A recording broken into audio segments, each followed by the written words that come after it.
Good morning. Today's lesson is about energy. So we'll take a look at energy is actually the capacity to do work or to produce a change. So for example, if I want to use the car, the combustion engine inside burns the gas, burns the fuel, and that allows to do work. The engine will start working because of that. That's one example of work. When I mean work, I don't mean a 9-to-5 job.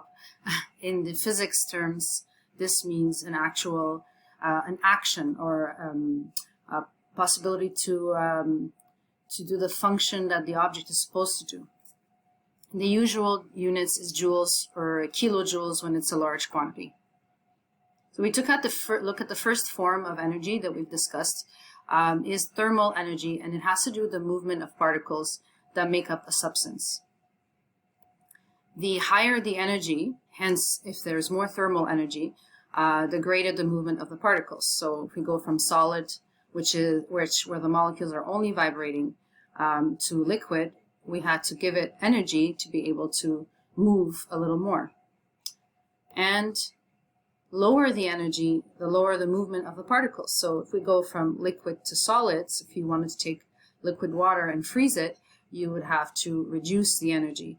And so this way the particles move less. It all has to do with the amount of movement the particles can do. Like in the following image, do you see? So this shows you the longer the arrows mean that the higher average speed. So which of these two do you think is a gas? Well, yes, you guessed it. The one on the right shows a lot more movement because it has more energy. And the opposite is true. If you were to cool down a gas, meaning condensation, you would get particles that move a lot less. And heat is always going from a higher area to an area that has a lot more heat, so the source of heat, towards the area that has less heat. So the perfect example in our world is the sun. Because of the amount of heat it has, it's able to have enough energy to dissipate the energy all the way to planet. But over here in just right in your kitchen, you have the same concept when you turn on a stove. The stove would be kind of like the sun, emanating the heat towards the pot, which is cooler. Here you go. The next form of energy is the radiant energy, and that alone has a huge amount of types of radiant energies. So this is the one that's the energy that's contained and carried by electromagnetic waves. If we take a closer look, electromagnetic waves, just like in the image on the right, I'll show you when we get a bit closer, have to do with wavelengths. So the actual wave, if the wavelength, when I say a wavelength is long, then between two peaks, then there's a lot more space. And if the wavelength is short, then the two peaks are a lot closer, like the X-ray right here. The more energy it can transport, if the wavelengths are short, it means that they have a lot of energy. For example, X-rays contain and transport more energy than radio waves, and that makes it more penetrating.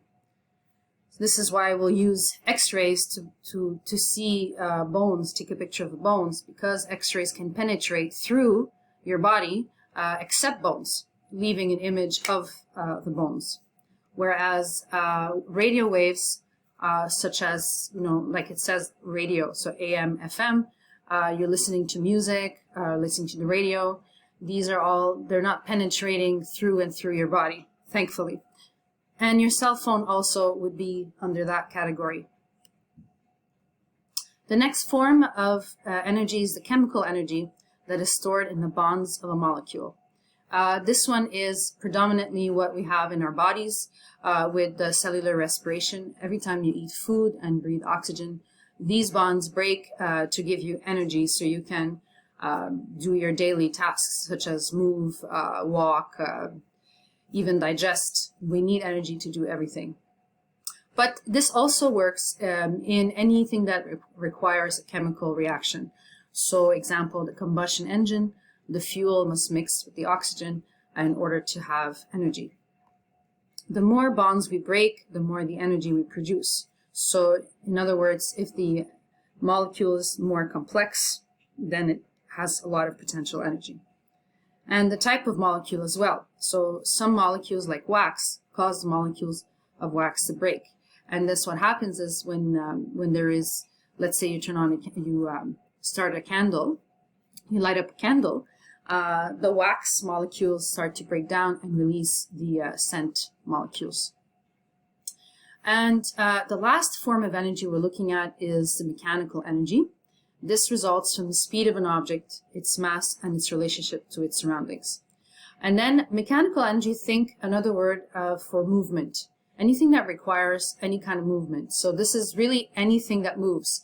Even you have mechanical energy. Your car parked outside has potential energy because as soon as you start the car, the chemical energy is transformed to kinetic energy. So if we look at mechanical energy and we go into more detail, you have types of mechanical energy. The first one is the kinetic, and it has to do with the energy of a moving object, and it depends on the mass of the object and the speed. The greater the value of both variables, the higher the kinetic energy.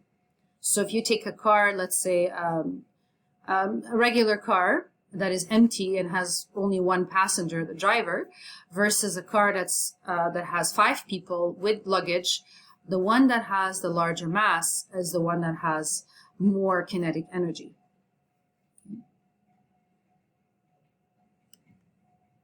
And the potential energy now has to do with height. As opposed to kinetic, kinetic has to do mainly with movements on a horizontal axis. Potential has to do more with vertical. So the energy of the object possesses because of the height and its position.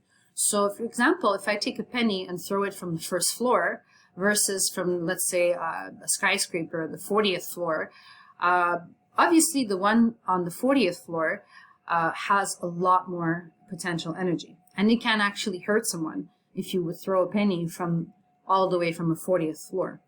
Why? But every time you increase the height, you're increasing the potential energy. And in this sense, we're talking about mechanical potential energy, not chemical potential energy. Don't mix the two. Chemical potential energy really only means that you have a molecule that is ready to be broken down into smaller molecules, simpler molecules, and that they will release their energy. That would be the case of burning glucose in your body. Or your car sitting parked outside, the fuel, this is all potential chemical energy. But what I'm talking about here is potential mechanical energy, because it has to do with the actual movement of an object. Okay? And you see here, the energy is related to the mass, again, the gravity, and height. So potential energy on the moon, for example, would be a lot less than here on Earth. And we use this because predominantly we look at waterfalls from a dam. So for hydroelectricity, the higher the dam, the more potential energy that will be able to rotate the propellers at the bottom of the waterfall. And if there's more rotation, then that means there's more electricity produced. So all of this, all of these energies combined together, we can have two things, either an energy transformation or an energy transfer. So if I look at energy transformation, the word says it, we are completely changing the form of energy. So for example, burning a candle, you do chemical energy, and this is transformed into radiant and thermal. Look at, you have the flame and you have the heat emanating. Batteries are a perfect example that we live with day in and day out. This too is a form of energy that is transformed. So you have the chemical from the batteries, and those are transformed to electric. And then it depends. If you're using this to power up, let's say, a flashlight, then this would transform to radiant energy. And speakers is another one where, again, you start off with electric and you change the form to acoustic for sound.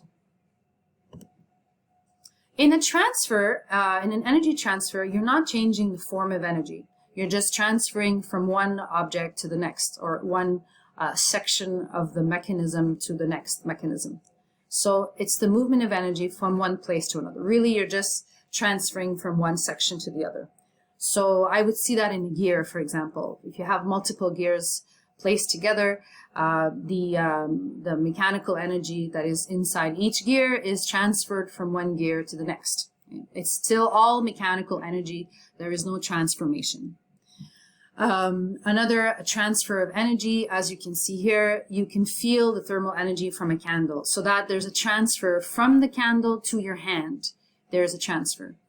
Also, when you push someone, you're transferring your mechanical kinetic energy to that person. Because if you push that person, they will also move as well. So you see, we're not changing the form. It is just being transferred from one object to the next, or from one person to the next.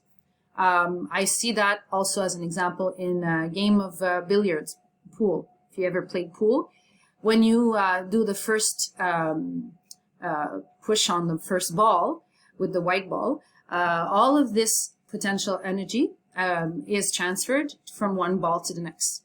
Kinetic energy is transferred from one ball to the next. See, there was no transformation of energy. And there you go. That's my little lesson on energy.